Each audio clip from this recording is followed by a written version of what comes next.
Hello, everybody, and I am back here in the Phantom Zone. It is the most earth-breaking, ground-shaking, but never media show money-taking. The man, the myth, the legend, the most electrifying villain in YouTube entertainment today, Mr. General Zod, and this is day three, live stream three.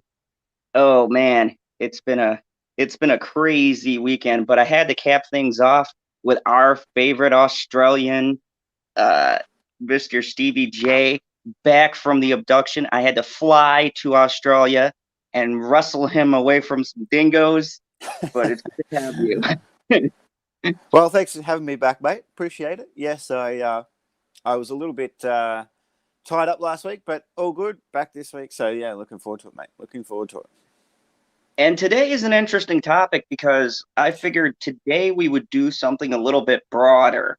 Normally, when you guys have come, we've talked about various movies and breaking down the movies, but today we're going to break down, I guess you'd call it a genre. Would we really call video game movie adaptation genre at this point, given how many we've had?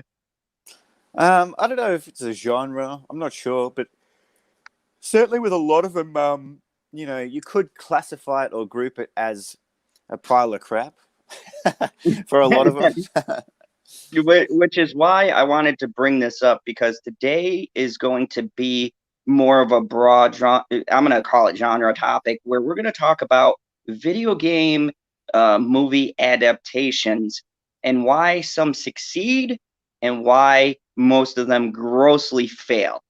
And I had a couple of the movies on here, and we're just gonna go over maybe the best, the worst, and kind of give our thoughts and ideas onto why certain ones are good, and then a good majority of them are crap. And actually, Stevie, I don't know about you. I would think, especially with the technology and everything, and at this point, it would be easy. It would be easy to make a video game adaptation into film. It would probably be simpler than adapting a book or a comic or a graphic novel, but yet they seem to do those better than they do video game adaptations. Do you have any reasons or insights into why you think it's so hard for them to do this? uh, Not really. I mean, what it comes across what it comes across like initially when you look at all the bad video game adaptations, it looks like just a lack of budget most of the time.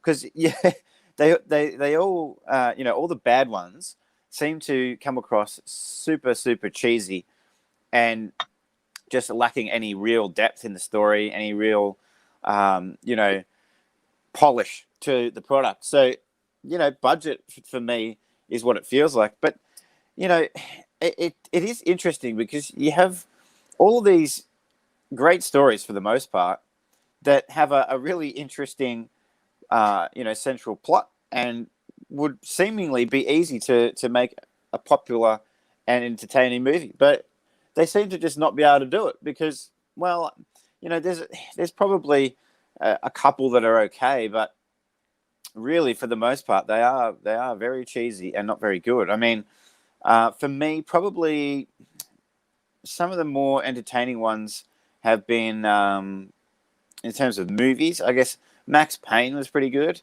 I didn't mind that. Resident Evil, a couple of the Resident Evils have been entertaining. But let's be honest, most of the time I just was watching Resident Evil for Mila Jovovich. Yes. And so, some of them were all right, but, we look back at, especially the 90s, Street Fighter with Jean-Claude Van Damme and Kylie Minogue, See, like, that's see, just I would trash. argue with you on that one because what's his name from the Adams family as Gomez, Bison? yeah. Yeah, he to me single-handedly made that movie. He gave it that '90s cheese, but honestly, that movie epically fails without him. And don't get me wrong, it's a terrible movie, But just listening to him, he sounds like he's having so much fun. And he just looks like he's having fun playing this villain. What up, Timon Flip? Good to see you. But I mean, there's a certain charm about that movie. And when you look at it, yes, it's a bad film, but it does have a little bit of a cult following to it. I'm in one of the crazy subsection where uh it was bad, but it's like a corny, cheesy, really charming bad. It's not like it's like a Room bad, you know.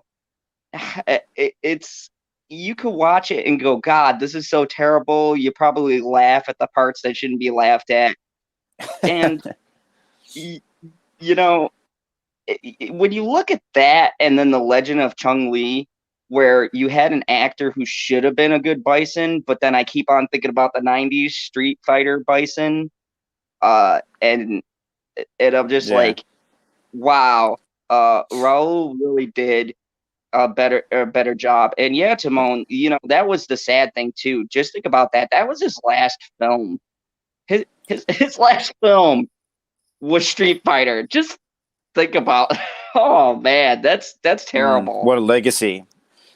I Uh, prefer to remember him in the Adams Family for sure. but yeah, but definitely see what your point is. And I mean, we've had some terrible ones. The Mario Brothers. Bob Hoskins has been very vocal about how that was like he feels that was his worst movie ever. We feel that was his. I mean, just think about okay, just think about this for a second. You had Dennis Hopper and Bob Hoskins together in a movie. Now, in your mind, Stevie, should that automatically be a home run right there? I mean, and John Leguizamo is pretty good too. So you Well, had at face value, three. you would think so. You would think that would be a powerhouse cast. I mean, and the movie I heard, um, production wise, had a lot of issues. Like people almost died shooting that movie. A lot of the stunts and things were very iffy, like you said, budgetary wise. It went way over budget. Um, and when you watch it, you go, "Good God, they must have spent the budget on the actors because there's no way they spent it on like the costumes, the set, or the effects whatsoever." Yeah. Oh, the Goombas! Oh my God, the Goombas! Oh, that Well, was terrible. yeah. I mean, I don't know what it is, mate. I don't know what it is. Whether they're unable to adapt the stories to TV. I mean, I don't know. It's really weird to me. It's really weird to me because, like I said before, you've got such interesting stories for the most part. Um, that could be, it could be really interesting movies as well. And I think so look, that's some of the older ones, and I guess the more cheesy ones. But even in more recent times, right? And I'm not a big video game person, so I haven't played some of these. I haven't played Assassin's Creed, for example. Um, I haven't played really. I know this is an older game anyway, but I haven't played. I never played Prince of Persia or anything like that. I know it was really popular during my heyday, but in terms of movies, they still, even though they were had good cast and they did have a bigger budget, they still weren't that good. And it really, it Let's was the story that let it down. Yeah, let's go into, and Timon brings up a good point. He says they always change the story too much. So let's go into that because we're not doing a specific movie. Let's go into the nuts and bolts of adaptation. And I know we've talked about this with certain films that are based on things, right? And we've said you don't got to give us a perfect, faithful blow for blow, right? Because if you look at the movie, my favorite example is The Watchmen. Very subjective. I loved the shit out of that movie. I was watching it the other day, going, "My God, this is probably Zack Snyder's best work," right? But you got some people who absolutely can't stand the movie, and that movie, despite the ending, which it made sense to change because it's different times. One was about nuclear war, and one's about alien invasion. I thought nuclear war was more relevant. That's not the point, but they stayed faithful to that story. Almost some of those shots are almost literally ripped from the comic book, right? That is a very faithful adaptation. And then you have video game movies that see it feels like the companies or maybe the director, there's no pushback or anything. They so changed the story. And do you think that part of the problem is like Timon Flip is saying, they deviate too much from a good concept to try to Hollywoodize it, and it comes off weird because it just doesn't gel. Yeah, I mean, I think the characters' motivations are generally watered down for the movie. So like, or they don't interpret it properly from the video game. So um, I don't think, you know, when you look at say Resident Evil, right? And I haven't played that game for a long, long time, but the whole emphasis of the game was survival, right? So the motivation of these characters, whether it was who was it, Jill and whatever the guy's name was, it. So when they started the game, when you were playing the game, right? Your only motivation was to not die, of course, was to survive, and along the way you came across these monsters and stuff, and of course the zombies. But when you go to the movies, yes, there's an element of survival there, but they don't really use that. They don't really use the suspense that you had, particularly in the first Resident Evil, like the original game in the mansion. They don't have that tension there. They don't have any of that character motivation that's just really raw, which is just to survive, just to get through this fight, just to get through this room, just to open that door and not have a massive snake eat your face off. So in the movies, though, you translated really quickly into Mila Jovovich being, the one who can kill everybody, and she's the one, and she's the. And then it doesn't give you any of that tension, really, any of that suspense, none of that stuff. And the part of that's also the effects and all of that as well, but and the color palette they give it. But really, it comes down to the characters. If you don't have believable character motivations and adaptations from these games, you're not going to get an audience. And they make it so cheesy for some reason. When I think they try to, like Timon Flip said, they try to go over the top with these stories, and they try to make it. They're like, oh, it's a video game. Let's just go, over the top with it. And then when they do that, they forget about that core story. So, Resident Evil was that example, but Assassin's Creed, right? And like I said, I never played the game, but what I picked up from the movie about the character was that, he's he's got all these skills, and it's some, innate thing that's gone through time, through his bloodline or whatever. But I felt like the movie didn't really explore that enough. And for him as a character, it was just like, oh, he's got these skills. We're gonna make him do all of these assassinations for us, and da da da da da, blah blah blah. No, I didn't really care about his character along the way. They could have done so much more with that. Yeah, and when you explore Assassin's Creed is a great example because that really let me down. First off, it should have had an R rating. Even just watching it PG-13, there's so much they pulled back from the camera, and I think that really hurt the movie. I'm not saying every one of these movies have to have an R rating, but that one, when you're talking about a group of assassins, you really should get the R rating for that. But I mean, even with just the development of the character, like for instance, in Assassin's Creed 2, you had this character, you played Enzio, arguably one of the best assassins, and some people like the original one too, Altair.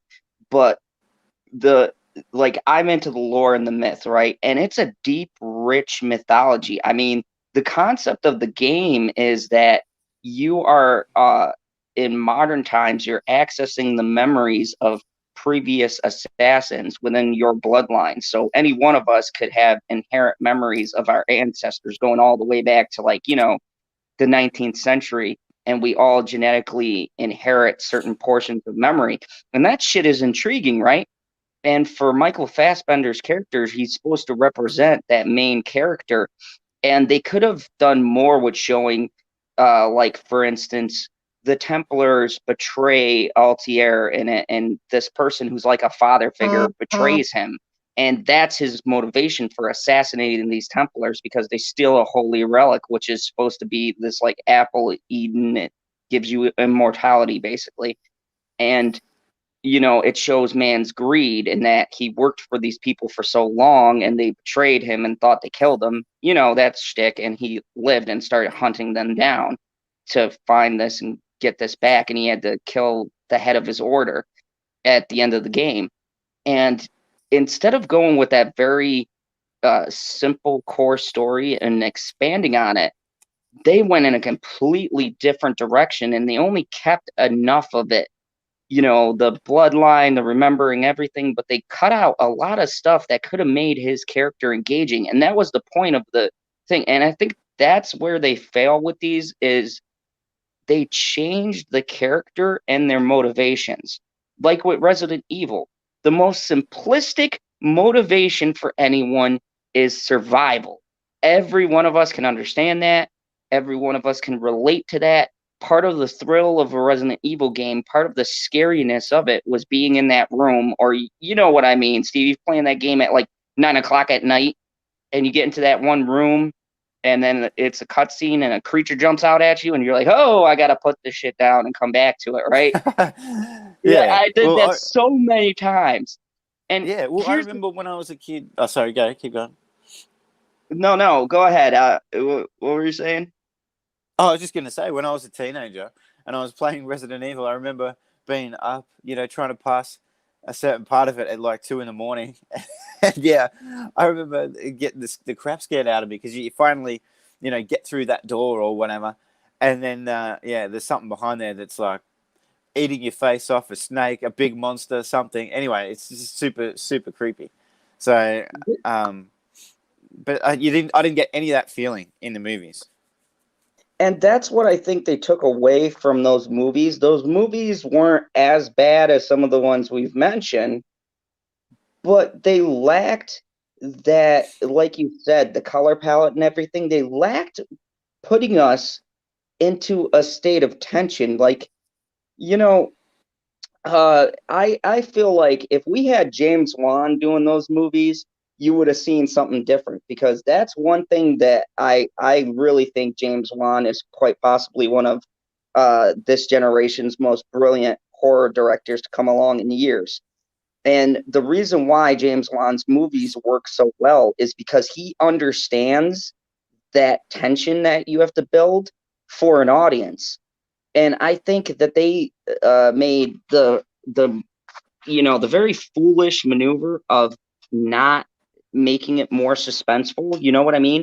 They took a lot of the horror out of the survival horror element of it, and at the end, it just comes off as a bunch of people fighting monsters instead of a bunch of people trying to survive. And like you said, Mila Jovovich, as gorgeous as she was, and as she is a really decent actress, especially in these kind of films, she was too OP at a point, and it's just like it takes away that feeling like the character is gonna Yeah, die or something could happen. And that's what you need in a movie like that. And that's where I think a lot of these fall flat is like you said, they don't have an understanding. One movie that I would point out that I thought they did right, and don't get me wrong, it's not like a masterpiece by in no way, shape, or form. But the one movie I could say they actually did right was Mortal Kombat. That is would be like the blueprint of how you do a good video game movie. Because when you think about that movie or the premise, it's just people fighting, right? They're fighting in a tournament. They all have their different motivations, yes, but at the end of the day, it was all fighting. And that first movie was what? An awesome soundtrack with nothing but fights. That was the movie. It stayed in that zone. It knew what it was, and it didn't deviate from that. yeah. But I mean, it's been a long time since I've seen that. But from memory, they did adapt it fairly well visually too, because didn't they have the tower? Mm-hmm. They had the tower. Uh, there was a They had big the battle tower that there. they had to go up and fight, and it was just like the video game where each time you defeated someone, you went up that stone tower, you got higher and higher until you got to the top. To Shao Kahn, or not Shao Kahn, Shang Tsung. Yeah, Shang Tsung, yeah. and it was, you could tell they didn't have the effects to do what they wanted to do, but they had like that. Remember that theme song for Mortal Kombat got played so much. Oh my God, they even had it in clubs and all sorts of stuff. Growing up, like that was the jam. But that song was so good because it was the epitome of what that movie was. And someone was smart enough to know they got the good music, so you had a good musical beat when they were fighting. They had very good combat. The dude who plays Liu Kang is an actual like first degree black belt. I mean, he was an actual martial artist. Most of the people they had knew some kind of martial art. And of course, the dude who played Shang Tsung was like amazing. Like that guy, Uh, I don't think he ever escaped that role. That's like who he is now and forever. yeah, well, even even before Mortal Kombat, he'd done a bunch of movies playing that guy, playing that martial arts bad guy, and yeah, he's awesome at that. He does a great job. Um, but yeah, that one was done fairly well, I thought. I mean, when you look at just a pure adaptation of the game to the screen, I think the only thing that probably let that down, I think they got all of that stuff right. I think the only thing that let that down was the acting a little bit. But what are you going to do? I don't. It doesn't seem like, apart from the rare occasion, it doesn't seem like studios really want to throw huge budgets at these video game adaptations. Mortal Kombat was good. I think when you talk about the two big games of the '90s, when you talk about fighting games, it's Street Fighter and Mortal Kombat. And of the two movies, Mortal Kombat Yeah, was by far the better it's one. not even a contest. No, I mean, just and I don't know. Look, the fact that they made, I get that in the '90s, Jean Claude Van Damme, that was him. He was Guile. He was that character. Like that was who he played in the '90s in every movie, basically. Sometimes he was a kickboxer, sometimes he was whatever, but he always was playing that kind of character. So I sort of understand if they had him in mind why they made the movie around Guile, around him. But I would have thought it'd be far more interesting to make it about like Ken and Ryu and those guys, that brothers, and create some kind of conflict in there, and you know just make it an interesting story. But it was about Guile, the U.S. Marine or whatever, and like even that they didn't make that interesting at all either. It was just like he's there, he's a generic soldier. Kylie Minogue's there as well, just because she's hot, and that's it. um, That's the story. um, it was, oh man, it was so bad.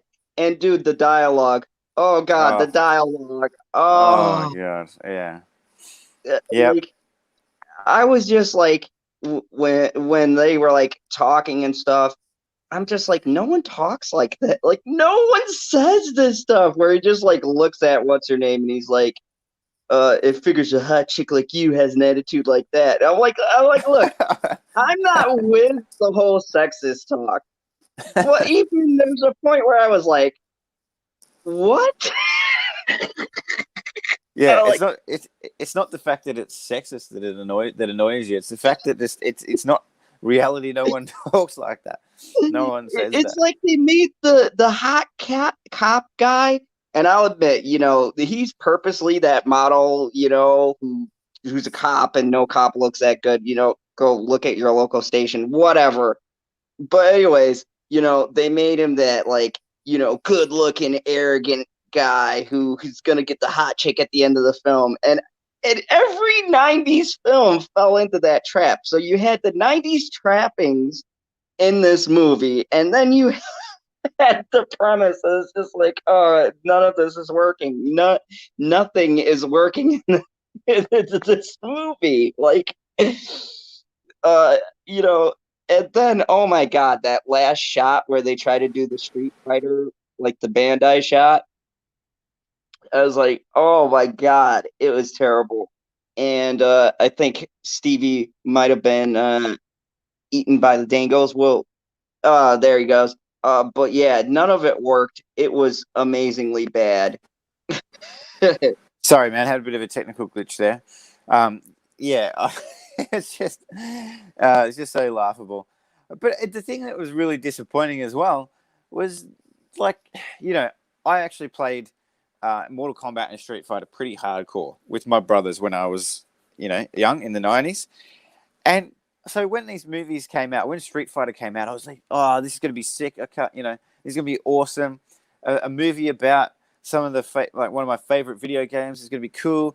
And I watched it, I'm like, what the hell was that? Like, that was ridiculous. It was astonishingly bad, but I want to kind of move to a film. Okay, now I want to move to a film that got a lot of crap, but I personally think they adapted well, and I wanted your keen movie insight. I personally love that movie, Silent Hill. Now, it got so much mixed reviews, but if we're talking about an adaptation of the original game, uh, that movie was spot on, and especially the ending had that plot twist in it where the wife was dead and Sean Bean was going through the town, and you know how the town's kind of out of shift with reality, and he's investigating one part and it looks one way and she's in this other part of it. I thought that they did that movie very well, and that it was actually more scary than Resident Evil. It nailed the survival horror aspect a lot better. Have you ever seen that, and what did you think of it? Well, I haven't seen Silent Hill, or actually played the game, but I can comment on something that you mentioned there, and it's talking about that whole tension thing, um, and what they tend to do, and it sounds like they didn't do it or didn't do it as much in Silent Hill, is they throw the monsters at the main characters like they're going out of fashion. They just keep throwing the bad guys, throwing the monsters, throwing everything at them, and so you don't get any of that tension because the monsters are all there and all visible.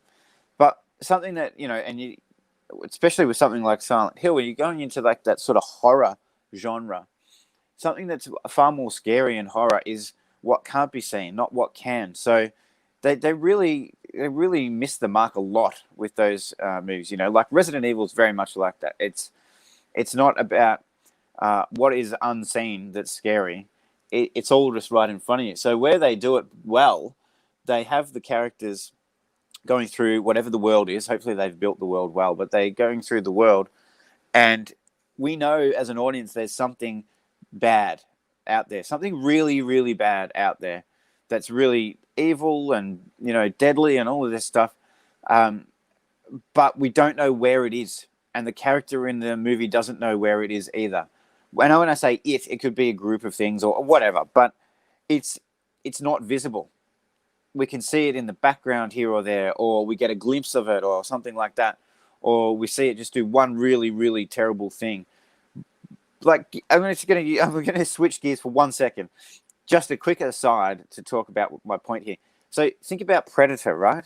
Think about Predator. Oh yeah. You don't actually see the monster thing, right? First of all they find skinned bodies, and that straight away makes you go, "Holy crap!" Like something scary going on here. And then slowly, slowly, you see more and more, and all the while you're more afraid and more afraid of this thing because you don't know what it is, you don't know what it can do, but you've seen some of the really bad things that it does, and you're like, "Holy crap!" I really don't want to come into contact with this thing. But they don't seem to do that in a lot of these video game adaptations. They don't seem to get that concept. It's just like, okay, so in the video game, you have zombies coming at you, or you have this coming at you. So we're just going to make it look exactly like that. But the problem is there's no tension built for the characters. Yeah, and that's where Silent Hill did it differently was you didn't see the creatures for a while, and that was a complaint with a lot of people, but that's why I liked it. They built more of the world where, no one's in any of the shops this lady goes into, right? She's exploring the town, and all she finds is one officer on a designated road, like in the game, and they go up to the town of Silent Hill and they get there and everything's a bandit, right? And then they find a few people who tell them like, shit's going down or whatever have you, and then like everyone's scared of the time, and when that clock ticks, then the world kind of shifts and turns, and it turns into this like dark place, and like it's snowing like ash, and then all of these creatures start coming out, but some of them you don't see until like later on in the movie, and then as you get closer and find out what the big reveal is and why the town is the way it is, it's even more fucked up because of a certain thing that the leader of the town did back in the day, and why it rains ash and stuff. She like burnt the village to the ground, or there was a big fire and everyone died, and so the ashes from the sky was from the fire. And so, like, and all of this stuff starts to get revealed as you go more and more into this movie. And the messed up part is Sean Bean is in it, and I love Sean Bean. I think he's a phenomenal, very underrated actor. He plays the husband, and he goes searching for the wife. And hey, Jamie Vick. And as he goes to the town, but then later you find out that the town is out of time with the rest of the world.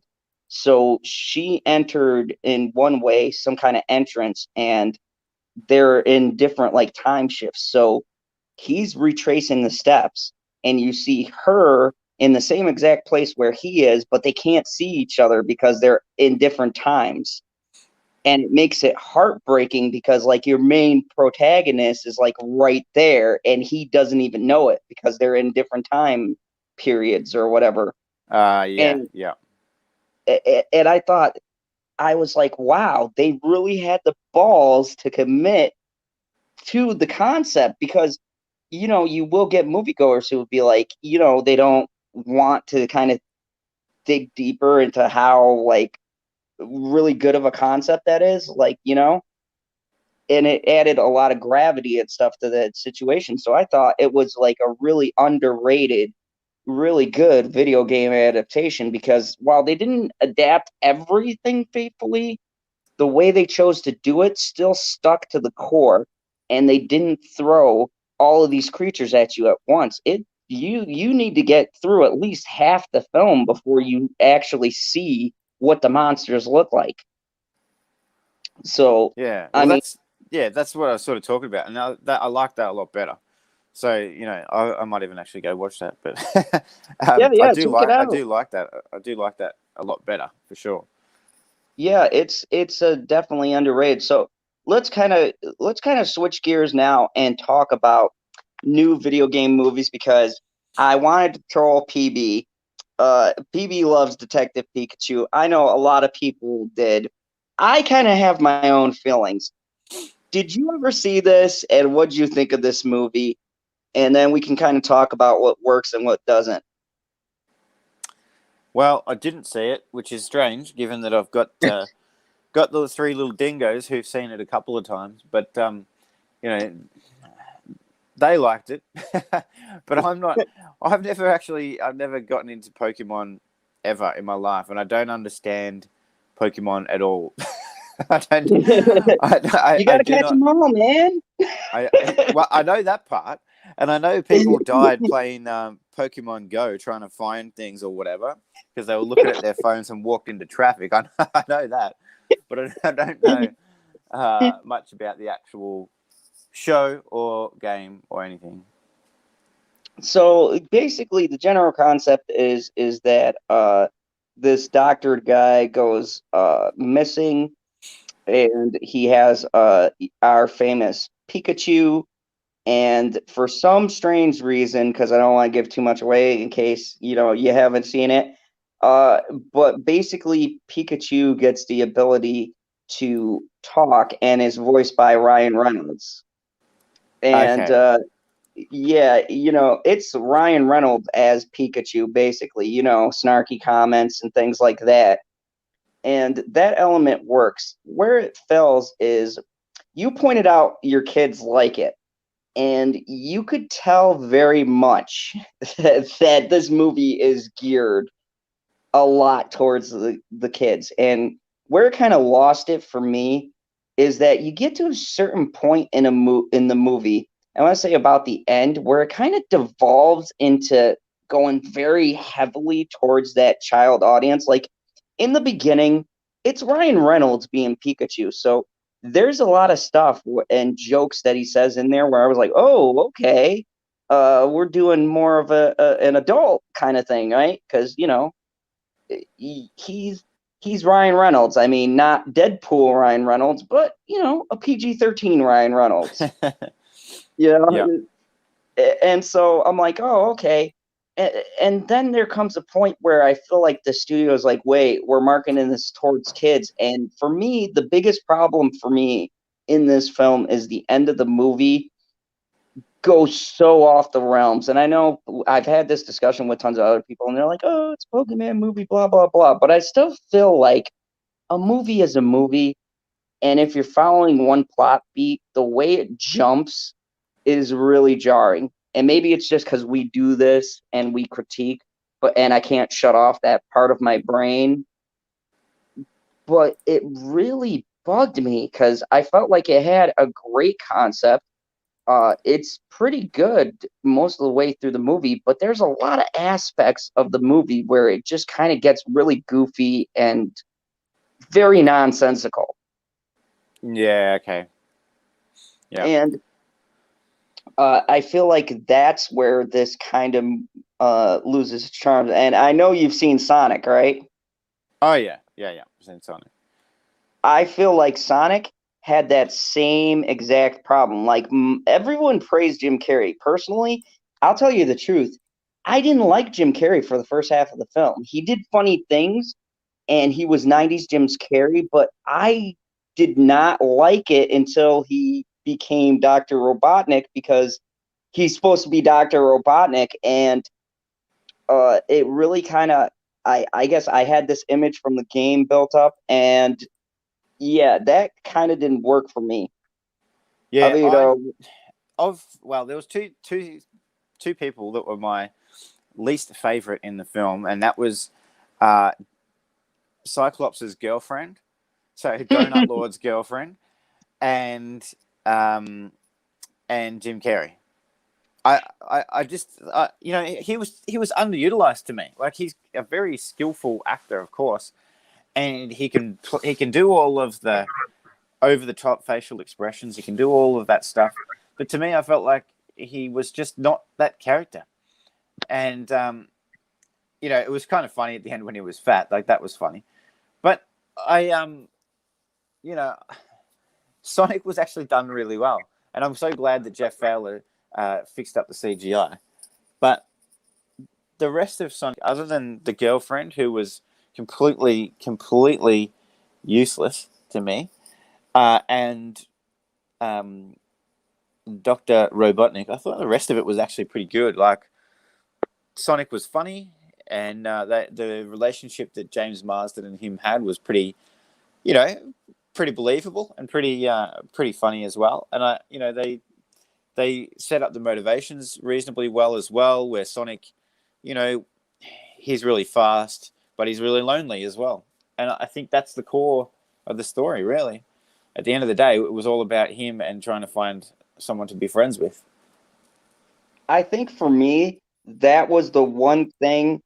Like everyone highlights, look, I appreciate Sonic for the fact that as fans, we got what we wanted. They fixed it up and it benefited the movie.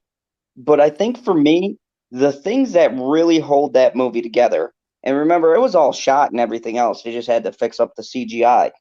I think the things that they got right, and really what makes it almost better than the game was the fact that they gave Sonic, like you said, that feeling of he was alone. And it made sense because when you think about it, he's from a mythological land, right? And it is that concept of what would happen if you took a character like that and placed him in our world, and he's the only one of his kind, and he wants to be around these people, but he can't because of how he looks and his abilities and things like that. And I think that if you take that core out of the story, that movie doesn't work at all, because there it does have a it does have its own issues, but I think because of James Marsden and because of the Sonic character and that relationship, that really is the heart and soul of the film, and it has a pretty good positive message. And I think that's where they adapted it right. And we're talking about how video game adaptations fail in films, and I think that the director, he showed a clear understanding of the character, right? And the understanding of what it would be like to be the character in our world, right? Because if you're going to do a film where you rip a character like that from a fantasy world, then you got to give him depth and layer. And I think this is what that movie did well, that most of these adaptations don't, is that the director had a good sense of what he was adapting to the screen. Yeah. No, I agree, mate. I agree. He did a good job, and he obviously cared about the story. I mean, because he cared about making this film, because he got Sonic wrong in the first place, the look of Sonic, and to his absolute credit, he changed it when people weren't happy with it, and that just says to me that he really wanted to get it right, and he did. I thought the way that he did it was really good, and out of all of the most recent game adaptation movies, I think Sonic's probably one of my favorites. Um, and I loved Sonic when I was a kid, playing the game and everything. And the relationship was there between the two of them. I really, really wish they had have gotten someone different to play James Marsden's girlfriend, because she just really took me out of it for a while. Like when I was watching it, I'm like, who is this? Like she's literally adding nothing to it, and I feel like she's wasting screen time by being on the screen. It wasn't there should have been like a three-way connection between him, her, and Sonic, but there really wasn't. It was just sort of like she was there, and she was just there to be there. there was no Yeah, like there was no the purpose to her. girlfriend. Like he had to have a Yeah, girlfriend, and she was the girlfriend. That was it. Like there was no yeah, depth that's there. all. Yeah. Um, and another one I want to talk about, and maybe it's not a video game, but I'll still lump it in the game category. Let's talk about Jumanji. What is your feelings on Jumanji? And we'll say from the Robin Williams to these new films. Do you like them? Do you not like them? Uh, do you Well, think that they adapt that as well as they can from a board game? well, I think the Robin Williams version is a really excellent film. It really is, and a lot of that is to do with Robin Williams. I mean, Kirsten Dunst is also good, but I think the brilliance of that film was they really set up the overall menacing of the game in the beginning, right? From the time you hear the beating of those drums, and then you see Alan getting sucked into the game, and you're like, "Holy shit! Did that just happen? Like, did that really just happen?" And so, and that wasn't a that wasn't a laughing moment. It wasn't a cheesy moment. It wasn't a gag. It wasn't anything like that. It was just pure, holy crap! Like, what is going on? And it was just fear. And then they cut from that scene to 30 years later or whatever it is. And so straight away, we're all drawn in because we're like, well, what the hell happened there? Like, that was really scary. Now we're 30 years in the future. Okay, what's the go here? As an audience, you want to find out more. We want to know what's happened. And then when Robin Williams, so when the new kids play the game and Robin Williams comes back, it his acting is so good at translating the emotions of this character. It really is, because there's certain moments, and yeah, he's very 90s Robin Williams, so he's jumping around all over the place, and all that kind of stuff, and that works. But then at the right moments, when, say, I think it's Judy and Peter, the young kids, ask questions or they make a comment or something, the music dies down. He looks at the camera and he gets this really serious look, and you can tell that they've brought up something that he's afraid of, or that's really, dark and menacing. So they create this whole overarching kind of evil of the game through that first scene, that first 10 minutes of the movie, and then through Robin Williams's acting, which is so good at translating just the fear that he felt from being there, because they never show him being in that jungle in Jumanji while he was stuck in the game. They never show that. They only talk about it. He only talks about it. But from what he says and the way that it's done, we feel that fear. And so from there, it's just like the whole thing is like, okay, we're on this adventure with him, and we feel the fear because we know what has happened before. And then in the new versions, I think they've obviously gone with a slightly lighter tone throughout the whole thing, but I also think they've done that well. So they've decided, okay, we're not going to do it quite as serious as the original Jumanji movie. We're going to make it, obviously the video game thing, which updates it to now and makes it relevant now, which is fair enough. The Rock, I think, is always entertaining, and they've adapted it well, in my opinion, because they've upgraded for the times. They've said, okay, we're going to make it more of a comedy type situation, more of a light-hearted adventure than the other one. And I think they actually have done it well. I think they've done a good job with it. And I want to point out, they've done something, and this is how you adapt. They've done something that they kept consistent with the original versus the new ones, whereas in the original ones, there were emotional moments, right? There were just downright moments with Robin Williams where you kind of teared up, like when he saw that girl he was playing with and she left the house after he got sucked up. That whole scene, I still get choked up when he's talking to her and she's talking to him. It's a really heartbreaking thing because he's been gone for 30 years and they meet up after all this, and she had all of that guilt for all that time. And, and I don't know, it's just their performances are amazing. And I think one thing that's not highlighted in these new movies, there's some emotional stuff in the new films because the kids become their avatars, right? But what is the whole basis of the story? The one kid, he's not popular. He has these group of friends. They're all sort of moving on to do their own thing, and they all come together to, they find the game system or whatever, and they get sucked into it. And it's about friendship and stuff and the fear of growing up and getting older and losing touch with your friends. And I'm watching that going, this is actually pretty, it's as good as the original because they still have that emotional core. Like, yeah, these kids and their friendship and the fear of growing up. And who doesn't have that fear, right?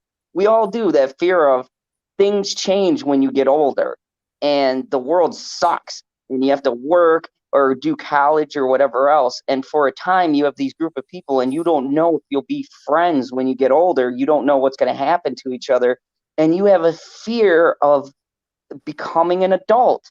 And I thought that was a really great message to incorporate because, it's going to get a younger audience, but it's like that subliminal messaging, that at the end, the whole point of the movie is it's okay to move on. You've got to be willing to take those next steps in life. You can't hide from being mature, right? And it kind of had the theme of the original because Robin Williams, when he came back, he still had that mindset of being a kid because he was sucked in when he was a kid. And so then he's thrusted and he's an adult, but he never got to be a kid. And I don't know who directed it, but I thought it was clever. And they must have really understood the original to kind of keep that baseline for the new movies. Yeah, I mean, that was just something I noticed. yeah, no, I agree, mate. I think they did take care with it, which was good, and you know that's part of it is adapting from the old movie to the new movies is keeping some of that original theme because I mean it was a really popular film and it really it still is, it still holds up today, that original Jumanji movie. So I think they did do a good job with the most recent ones, and it shows the audiences like it. um, Most critics are probably either liking it or somewhere in the middle about the new Jumanji films, but the emotion that they put in is so important. Like just because you have a comedy or you have something that's more lighthearted doesn't mean you can't have real emotion in it. I mean, the like you mentioned before, the original film, there was a lot of emotion in that. Like at the part where he realizes he's missing his dad, or his dad realizes that he's treated his son poorly, and like all of these things. At the end of that film, when he finally goes, everything goes back to normal, and he's a kid, and he's in the lounge room, and his dad's about to go to, that gala dinner or whatever it is, the gala, whatever he's going to, the last time he saw him before he got sucked into the game. So when he gets back to that original point at the end of the film, and he runs up to his dad, gives him a big hug and all that kind of stuff, and says he's sorry and that he'll do whatever he wants him to do and all of that. Like it's a simple thing, but it's really, really effective because his character essentially has gone from being a bit of a brat in the beginning because he put the shoe on the conveyor belt and he he was all Yeah. didn't want to do what his dad said and this and that, and then his character grows through the film, through time even, and then at the end of it when he gets back to being a kid, he's really learned something, and it's about valuing what you have and being thankful for what you've got and all of that sort of stuff. And it was really emotional. I was surprised when I watched it recently again how emotional it is.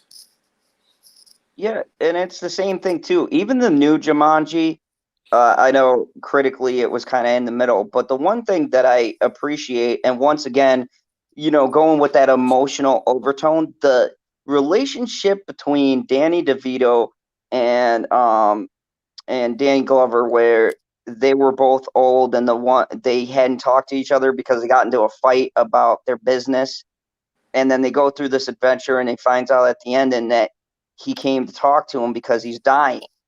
And and it kind of threw me off because throughout the whole thing it's like we've been saying, these new ones, comedy, comedy, comedy, but they don't tell you the reason why he came back to talk to him till the very end of the film. And for me, I was like, it gave me a new perspective because I watched that movie again. And I was like, wow, that makes this whole journey feel more important because this was their last adventure, right? They were best friends all the way up for years until they got into this fight. And that happens in real life. You fight with your Yeah, friends over something stupid. And, this journey now means so much more because it's their last adventure. They got to feel young again, they got to mend fences, and his best friend is going to stay in this game because he's going to die in real life. I mean, that's some powerful stuff for you know for what you perceive to be this family adventure, and then bam, they drop that on you, and it's something that I think these movies do well, and the thing that they got that sets these apart from other adaptations is they understand not only the concept of the game, but they understand the concept of characters and getting us drawn in to the characters. yeah. Well, you know, I'm going a little bit off video game stuff here, but just talking about comedy, the balance of comedy and let's say drama or emotional or whatever, however you want to call it. But the one movie that I think doesn't get enough credit is Walter Mitty, The Secret Life of Walter Mitty. Oh yeah. There, to me, that is such a good balance of drama and emotion and humor as well, because every little part of it has a different message in it, and it has this underlying theme of stepping outside of your comfort zone and all of these sorts of things. And Ben Stiller and Kristen Wiig do such a good job in that movie. They really do. Like, as comedians, they hold the dramatic scenes very, very well, and they don't go over the top, which both of them can do. Both of them Yeah, can oh do, yeah. but they don't go over the top. It was directed really well, and Sean Penn, even though he's got such a small role in it, his character was so important because, again, you didn't actually really see him, at least not very much, throughout the film. Yet he was pretty much what the whole thing was about, or what the plot was driven by. And when it got to that final scene towards the end, at the end, where it's revealed that he was this photo, it was really it was really emotional. It was like, his character has gone on this big journey, and part of that why that made it so emotional was that he was so selfless throughout the whole movie. He was looking after his mum. He was trying to be nice to Cheryl. He was trying to be nice to the kid. He was trying to do the right thing by the paper. By Time Magazine. He never went against authority and all of that kind of stuff. Never stood up for himself. And so his character went on this huge journey of growth throughout the whole movie, and then got to the end, and seeing this selfless guy who's worked his whole life to just bring pictures to the front of to the Time magazine, and the whole emphasis of the movie really is that Sean Penn's character, the photographer, is he's the be all and end all. He's the best thing since sliced bread, and he's super famous, and we have to get his photo. But to see at the end that he has this amazing guy, this amazing photographer, has taken the photo of Stiller's character, Walter Mitty, and put him on the front of Time magazine. It's just an awesome way to conclude the film, and really it did well to get the emotion. It really did. And I think that's the whole highlight of this thing that I wanted to point out is that I think we can agree what is missing. And hi, Curtis YZ. By the way, we got into some heavy stuff. That's why I didn't acknowledge you. But buddy, I'm so glad you're listening to us. Please don't text and drive because he said he was driving. I don't want you to crash during my program. But I think the highlight of it is, and what we're trying to convey is, video game movies have a distinct opportunity because they're so simplistic that they can be adapted. And I think what we've highlighted with a couple of examples we've given and the stuff we've talked about is that what they need to do is they need to focus on adapting more of the story because they're very simple stories to adapt. It's not like a graphic novel or a book or a comic book where they've got all of this lore that they have to put in and it could take so long. No, games are very simple. They got very simple stories to drive them, but like a game, the movie has to focus on the character. What do all of these famous games have in common is that people love? It's the characters. You literally play the characters and unfold their journey. That's the only difference between the two mediums, right? Is that you're playing out the story, but it's still a scripted story. You still have a character and you're getting the revelations as you go through the game. And it's what a movie can do. You can get these revelations about the character as you go through the film. It's less interactive, but it can be done. And I think what Hollywood should focus on when adapting these is stop worrying about the simple stuff like there's a ton of bad guys, there's just a ton of zombies, blah blah blah. They need to focus on who are these characters, what roles do they play, and shoot them like they'd shoot anything else, right? We just gave examples of other great movies that essentially do the same things, but the difference of what makes them good versus what makes a comic book movie suck is that they focus on it like they would with a film, right? Character, story, and then, visuals and set designs and things like that. And that's where you'll have some that will fail and some that will succeed, or some that are middle of the road because they kind of do this weird thing where they half get the thing right. You know what I mean? They Yeah, half-ass it. It's like they got just enough of an understanding, but they really missed the point, kind of thing. So, um, yeah, yeah, absolutely. I think this would be a good place to wrap up and kind of give our last thoughts. But let me ask you something before we go. Our last kind of closing thing. What kind of video game would you like to see them adapt if you could choose for them to make an adaptation? Well, I am, like I said before, I'm a '90s video game person, and I would love them to do Wolfenstein 3D. Oh God, yes. Oh God, because I was Doom, and you see what they did to me. So, oh yeah, I hope they do yours better. Because I love Doom, okay, I'm gonna just full disclosure right now. I watched that movie a lot. I know it's terrible. It's a terrible adaptation, but you know how they say guilty pleasure? That's one of my guilty pleasure movies. I don't like when The Rock looks at the camera. This is so horrible, but I laugh every time. Remember that scene? The Rock looks at the camera and he's being like pulled by the creature, and he goes, "I'm not supposed to die like this." I laughed my ass off. I'm like, It's God, that was, quality. That's quality stuff. come on, man. Who looked at that script and goes, "That's the line right there. That's that, that's money." Like, oh my God, every choice they made in that film. Oh They yes. tried to make it so much deeper than what it was, and they could do that with your Wolfenstein because we've seen the new games and like the story is really good. They could go deep with that character. Doom, you don't have to go that deep. You're just killing stuff.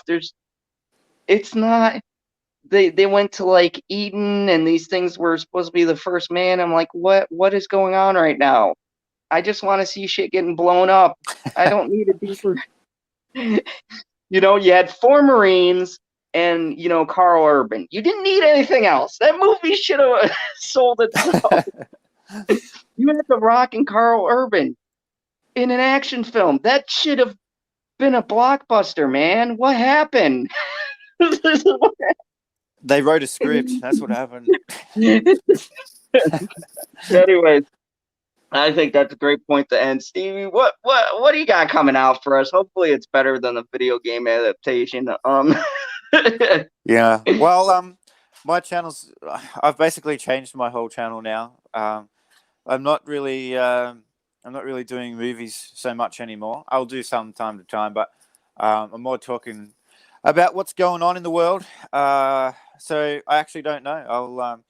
I'm sort of doing a video every couple of days now, and yeah, I'll see what's happening around the traps. So yeah, I mean, my most recent one was about Ricky Gervais and one of his awesome tweets about Hollywood. So Oh, that guy's amazing. yeah, He just doesn't give a shit and he's rich, so he doesn't have to, and I love it. I just love how he can roast them and yeah. they can't do nothing to him. Oh, it's It's awesome. it's It's breathtaking. awesome. So yeah, that's So, what I've got going on, mate. So yeah, I mean, anyone else who's listening or anything, I've changed the channel name slightly too, which is now Stevie J Raw instead of Stevie J Reviews. So yeah, ooh, if you see that, bit of a change there. ooh, exciting. Stevie J Raw. All right. Yeah, he gets down to the business, beating those dingoes back. Uh And you guys know me. I've actually been changing the format, and I'm going to be doing a segment every Saturday at 10 with Papa Zod, where we talk about actual serious issues. If you missed it, I did a one on the WWE, and I did one on Black Lives Matters and how it's all a sham and it's all a big money funneling project for the Democrats. We got legit proof, and we bring all that up in the interview. So go and check that out. It was very fun. We had PB there. My dad mistaked him for a black man. It was hilarious. Um, Good. So go check that out. And I'm gonna be doing a series overview of the Umbrella Club season 1 and 2 and how they work together. I'm currently in hour number 6 of season 1, and I'm gonna go straight into season number 2. So I'll probably be done by Tuesday. Um, they're like 10 episodes, just about an hour a piece, so like 10 hours a piece. So if you see me give a review with bloodshot eyes, that's why I've been up straight drinking caffeine, watching Umbrella Club. Uh, so, and late night talks on Friday. Me and Stevie will be doing our review on Sunday, and we'll probably have a poll up. So everybody, thank you for watching. And if you enjoyed this, smash that like button. If we get any new people, hit that subscribe button or don't. And as always, remember the only rule here in the fandom zone: kneel before General Zod and the Dingo